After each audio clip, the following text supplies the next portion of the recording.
Brilliant, absolutely. So you started out as a butcher, lost your job, started selling your rib meat, then your sauces, now you're the wing sauce champion of London. What's next? Just keep going, innit?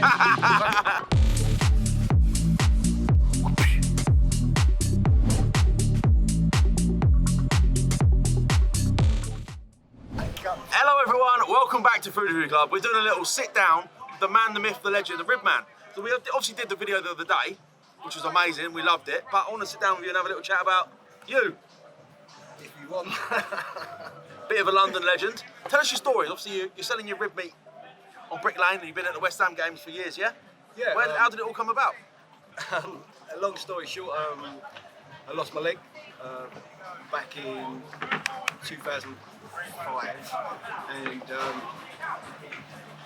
I lost my job as a butcher. Did you?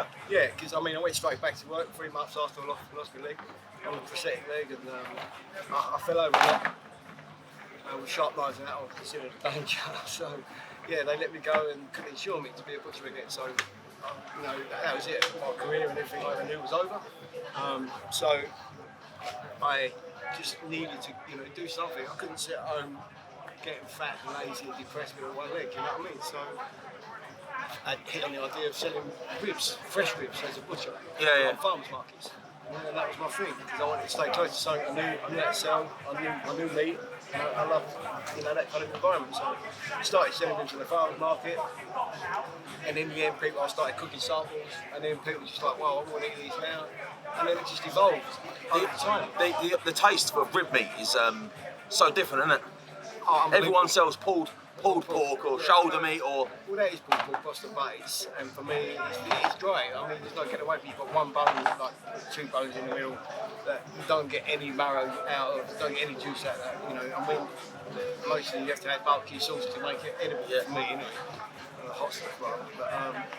But, no, with the racks of ribs, like especially baby back ribs, the way we rack them and pack them, we wrap them really nice, so all the juices from every single bone comes out and cooks into the meat.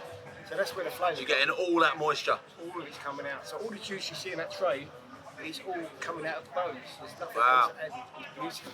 That's where the flavour is, fat and bone. The meat for me is always the secondary. As long as it's nice and tender.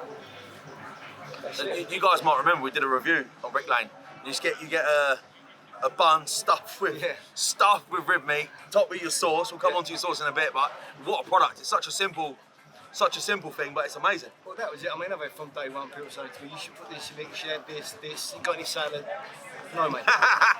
If you want salad, you get more meat. It's meat in a bun, and that's it. And that's how I wanted it, simple. We packed down, when we sold out in Brick Lane, we packed down in literally 10 minutes, and we're gone. Really? Yeah, we got down to a fine art, and people are like, they're there for another 3 or 4 hours, you know what I mean? It's like 2 hours packed down. Yeah, nice. Let's talk about your sauces. Okay. Where did that come on your journey? Where did that come along? Like, did you need to start putting sauce onto your rib meat, and then you just felt there was nothing on the market that was adequate? Well, basically, yeah. I always wanted a hot sauce to go on the ribs when I started cooking the ribs. I think I was in 93 Feet East, the club down Brick Lane. Yeah. And we were cooking during the night out the terrace, and I was actually cooking the sauce in a pot as we was going, and every week changing it. And in the end, the feedback I got was just one particular one. It was like, oh, it's banging. So, and holy fuck was born. And then, it's just, as soon as you put it in your mouth, normally the expression used to be, holy fuck.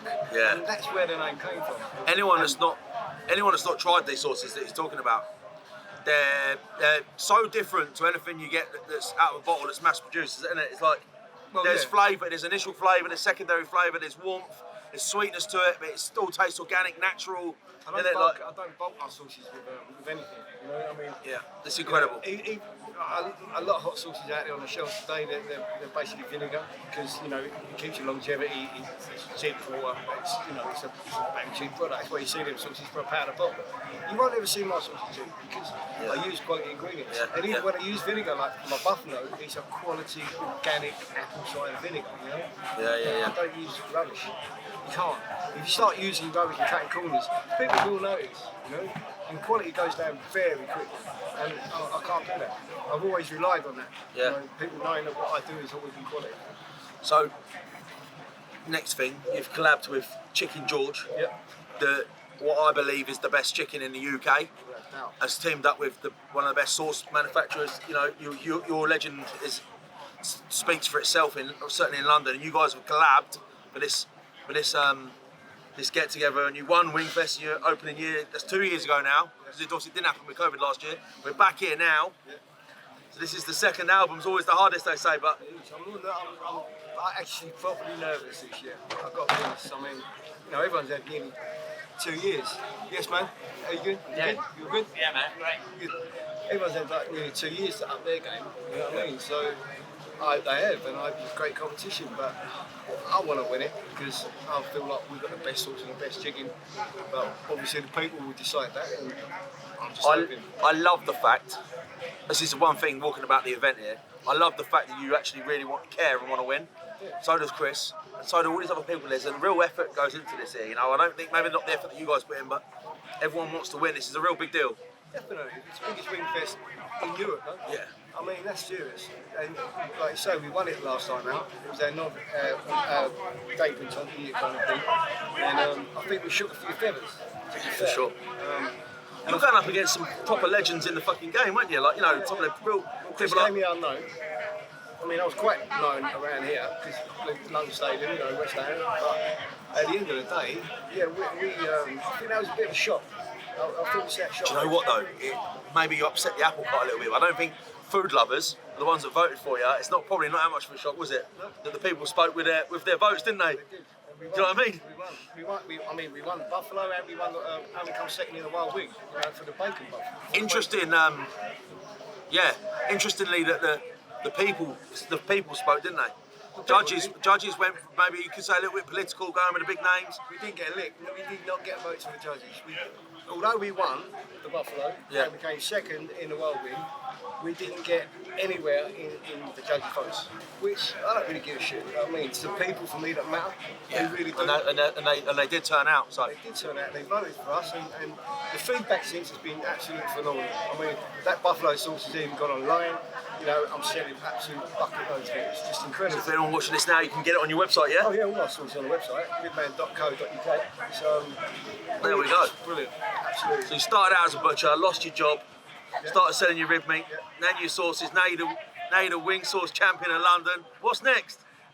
Just keep it going, innit? As long as I pay the rent next month, after that, I'm happy, you know. Good, mate. I don't really want a lot, just to enjoy it, you know. As you're doing it, there's no point doing it if you don't enjoy it. Yeah, that's it. And this today is phenomenal. I can't wait to get going and eat a load of wings. Well, thanks for sitting down and telling us your story. God bless. A true London icon here at Wingfest with Chicken George. It's like the calm before the storm, but this video might be going out next week. So hope you enjoyed the Ribman, ladies and gents.